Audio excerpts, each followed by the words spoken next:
Back at Everything Fitness, we are now going to do a demonstration video on how to install a new Glide walking belt and deck and the proper instruction for that, and we're taking it back to Ron.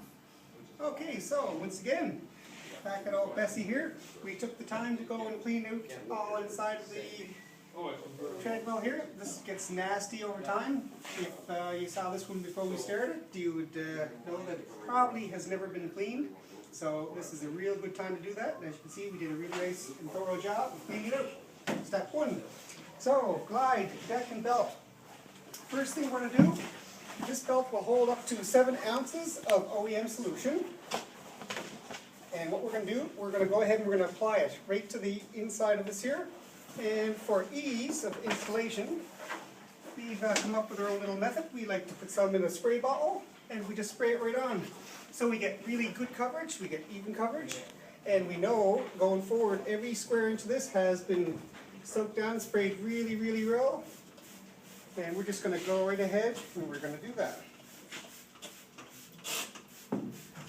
Now, the OEM solution comes with a wand, so you can actually go and you can put it on, spray it on the wand, and put on a pair of rubber gloves, and you can move it around. That works well too. We like the spray bottle because we get even distribution all the way around, and we know that every part is covered. So going forward, we have good coverage, we'll have good lubrication, and the deck and belt will last for a good long time.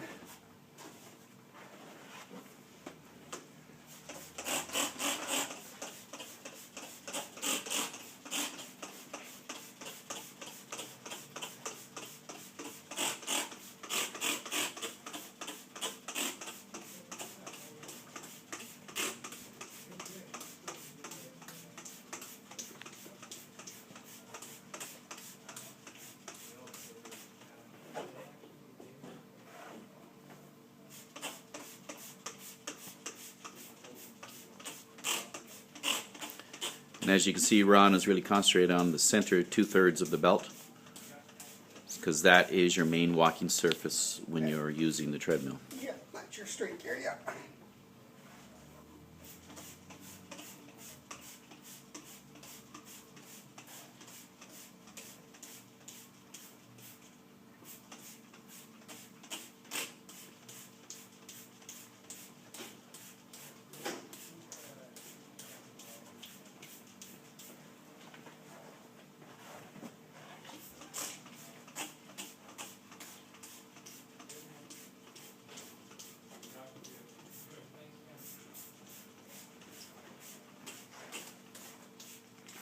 There.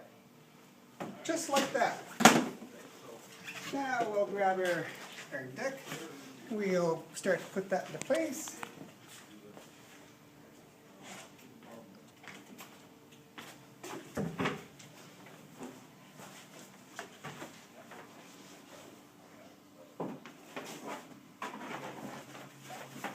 Just like so.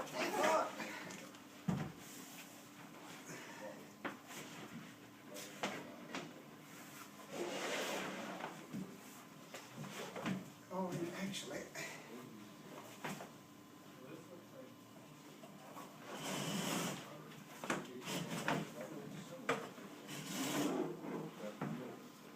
just want to come over here.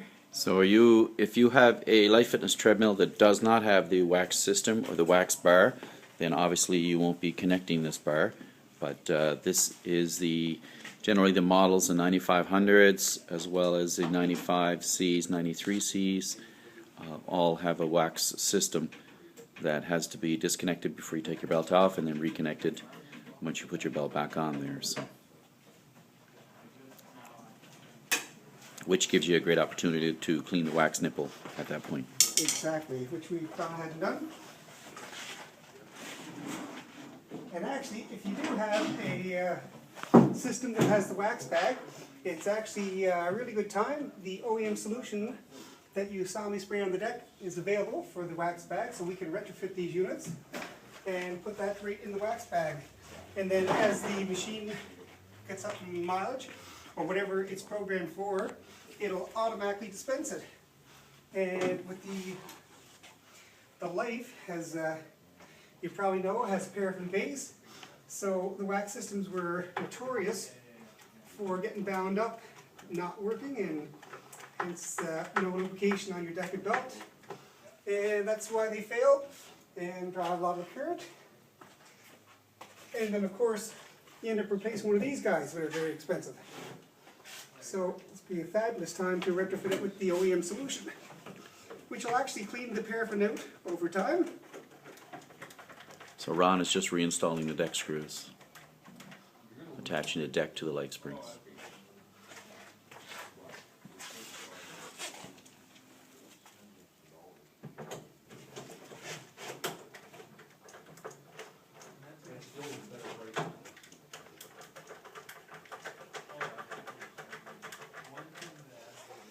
These guys do not have to be over tightened.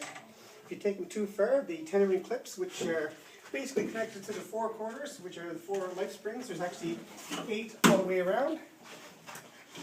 And 4 of the corners that have tenormins. If you go too hard on these guys, you will stretch them out and they will not work very good. And they can be a little tricky to get in.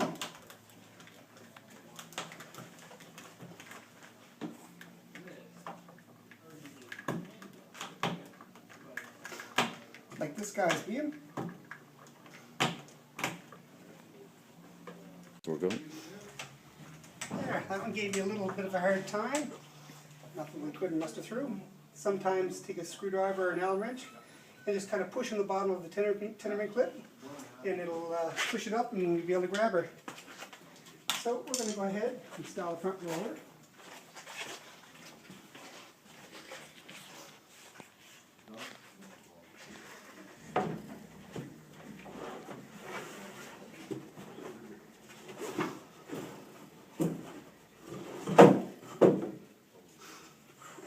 You want to have your drive belt on the inside moving forward, otherwise you'll be taking her apart and trying again. So the great thing with Life Fitness is it has a fixed front roller, so one side is actually fixed and one side screws down. Big advantage of this, of course, is when you go to adjust the belt, the front is fixed, so you correct the dog leg only from the back, which is really, really nice.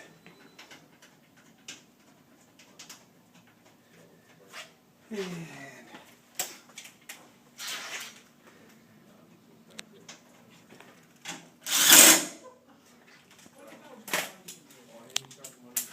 don't want to over tighten these. There's no need, so we'll just take it, give it just a little cranking, and we're good to go. And we'll throw the rear roller in. Actually, maybe what we'll do, it doesn't matter the order of operation. So what we'll do is we'll throw our front belt on first. And best way is start at the top, give it a little move. You probably want to keep it on under here. If the belt comes out at this point off the front roller on the motor or the front pulley, you may have to grab a hammer and lift it back like this here, in which case you can get your hand in here and get it on the front roller. If you do that, be very, very careful. Make sure that does not release. It's under a fair bit of load. If your hand's in there, it's going to hurt a lot. So try not to do that. A little spin, load it back up, and a little spin. Straighten yourself out, and you can see, if you look in, there's the inner and outer edge on the front pulley. Anywhere, if you can stay right into the inside edge, make sure you're not on the flat top of the pulley, really important, and make sure you're within the V-groove on the front roller pulley. Now we're going to go ahead and install the rear roller. While we were cleaning the treadmill, we took the time to make sure this surface is really clean. Back to the paraffin wax that's in the bags, it ends up getting dispersed on the rollers. When it's sprayed out, rollers are turning, hits a cold surface, and sticks there. So you'll see kind of big lumpy tumors like wax on the front and back, and we take the time, of course, to scrape those out, get them nice and smooth, and in we go. So,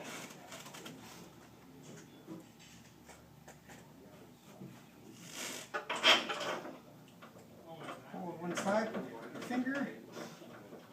Be absolutely certain you do not cross those threads, because basically you'll be replacing the roller at that point. If it starts wrong, it'll be nasty, and very re-threading you may get away with, but you just want to be certain that you have them going in straight. That way it's not an issue.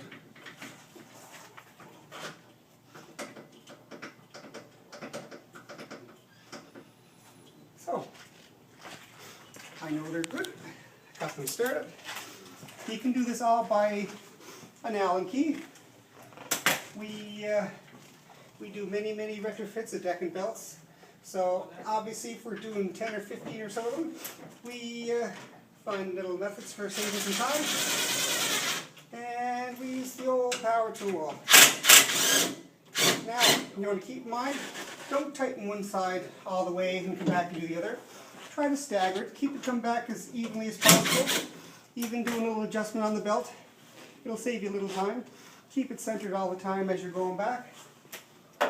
And ultimately, when it comes time to adjust this belt, most important, the belt should be able to slip. When we fire up this machine, we want this belt to slip. And we're going to do adjustment. We're going to make sure it's good and straight with the machine running. And then ultimately, it's on nice and straight. The belt slips. I get on this machine. As I'm walking, the belt's slipping. That's where we want to be. Because once it's slipping, we do our adjustments, make sure it's good and straight, and then when it comes time to tension it, most important, whatever we do to one side, we do the other. So if the belt is on the machine nice and straight, and it's operating straight, but slipping, then we can just turn both sides a little bit. Whatever we do to this side, we do to this side. That way we keep it straight. So we're going to go ahead and fire up the old machine. We no longer need our cord, because we know we have a brand new Decker belt. Current draw is not going to be an issue right now.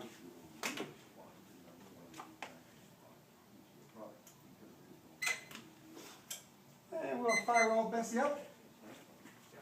Before we started this, of course, we took current draw. Machine was drawing high current, so the Decker belt had to be replaced. That's no longer going to be an issue. Okie dokie. Quick look, everything looks good. I got a little bit of OEM solution on our belt, so we're going to take that off there right now, because it is slippery stuff. Just like that. Now, let's fire up old Bessie. See how we did.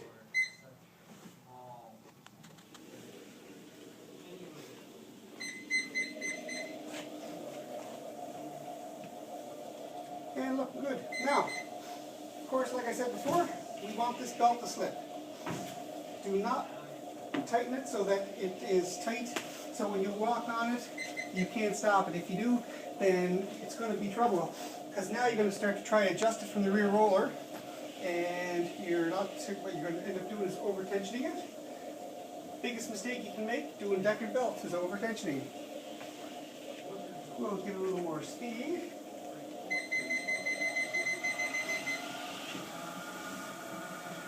Now we'll do our adjustments. So, we don't really want to use power tool at this time. Very hard to keep it accurate. So we're going to do it by hand, henceforth and forever. So, as you can see, a little more space on this side and this side. So we want the belt to go that way. By tensioning this side of the roller, we move the roller back, which makes the belt go that way. Just exactly what you think it would be. And again, I can jump on this here deck or belt, and I'm sure it's going to slip, and that's where I want it to be. Still slipping, just where we want to be, because right now we want to try to get this side and this side absolutely perfect right now.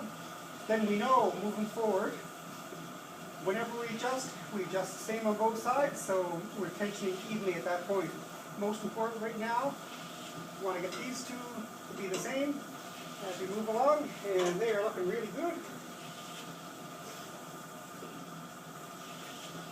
Now, keeping in mind, brand new deck and belt is going to stretch a little bit over time, so the service tech that looks after the machinery should be aware it's a new deck and belt and may require some adjustment. Maybe within the first few days to the first few weeks, keep an eye on it. It will probably stretch out, and you might find that it will start to slip just like it is under your feet. We're going to get it really, really close from the get-go so that it doesn't slip and that it'll be fine. But keep in mind, it's better to have tension it just enough so that it works well than over-tension it and you'll see the seam come around here. You don't want to be stressing this guy out, and by over-tensioning, you're going to wear the belt out quicker, and you're going to put a lot of stress on that seam where it's manufactured and put together.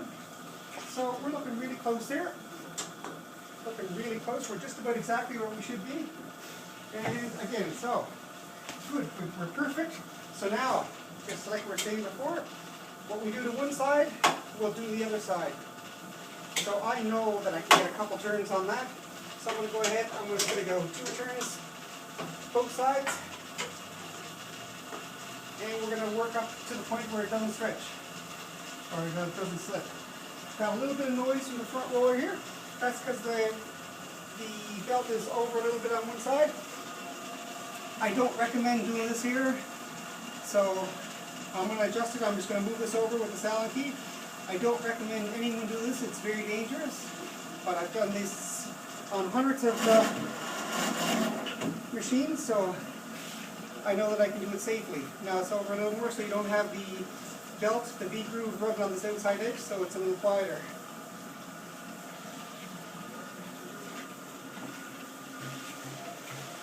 Now, this particular deck that we used had paraffin on it.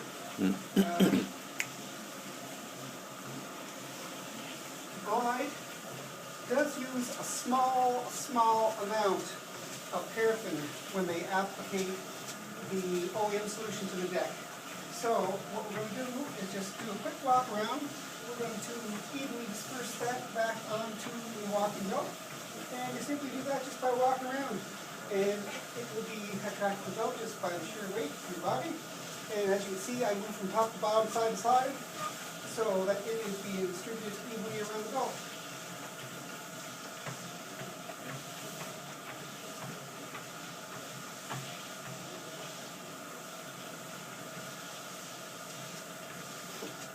And as you can see, we're still looking pretty good back here. This is ultimately where we want to be. We're looking really good.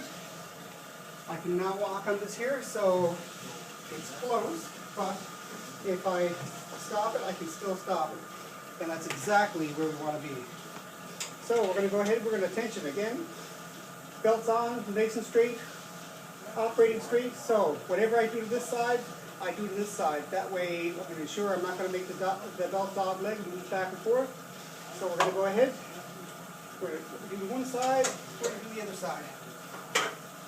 Now just from experience, I know that I can get a couple turns on there.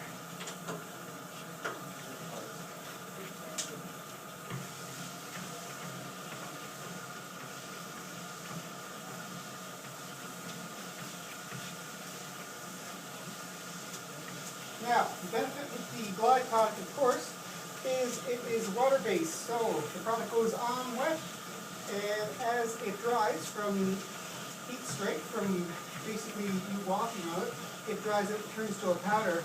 So that is one of the true advantages of the product. You don't have the paraffin going to stick in the roller, so ultimately you end up with less service when you replace your deck and belt. It'll be one less step for you to do, cleaning the rollers. And we're looking really good.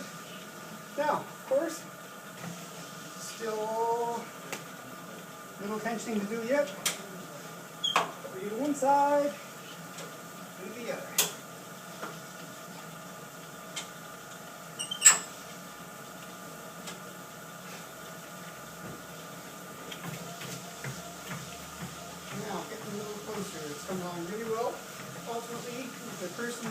service tech looking after your gear, it'd be better to keep an eye on this. Tension it just as far as it needs to be tensioned, and if it does stretch out and slip a little bit, we just show you how to adjust it there. Follow the same steps, but it'll be marginal. Once it's tensioned, you won't be doing full turns or half turns. Ultimately, you're just going to be doing just small little, probably quarter turns to adjust it so it doesn't slip. Now, I'm a fairly lightweight guy, and as you see, I jumped on that, it didn't slip. But if I put a little bit of load into it, I can just feel it's getting a lot better there now. It's really close, but not quite there. We're getting real close. And the advantage to doing it this way, of course, is we're not going to over-tension the belt. That's the biggest mistake people make. And obviously, you over-tension it, then it'll shorten the length of the deck and belt. More so the belt, of course. But consequently, over-tension, you start to stress the front and rear rollers. They'll be under unnecessary load, and it will be more wear and tear on the bearings and front and rear rollers. So, again, the most important part of this process is getting this tension correct.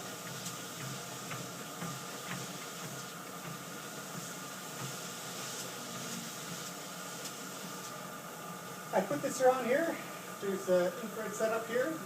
It'll detect no user on it, so as I'm getting on and off the treadmill, ultimately the machine will stop, so I just throw that on, and that just keeps the machine running during tensioning. So, getting real close. Speed up a little bit.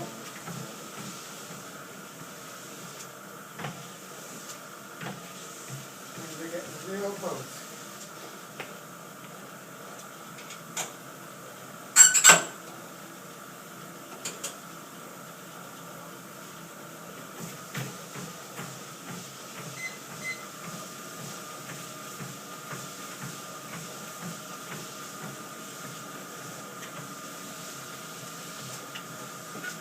We'll just have a quick look, see, doing really good. As you can see, we're very much centered, exactly where we want to be. We know for a fact we haven't over-tensioned the belt. We've taken it from the point where I walk on it and it slips, which is most important. You never ever want to tension this rear roller and try to start adjusting the dog leg or the movement side to side. We started from scratch. We made sure that the belt slipped all the way along. Most important. So ultimately, when I finish up today, I've taken the belt to where it's tensioned. It's not slipping. We know it's not over tensioned. That's the most important thing you can remember changing the deck and belt. Take it to the point where it doesn't slip.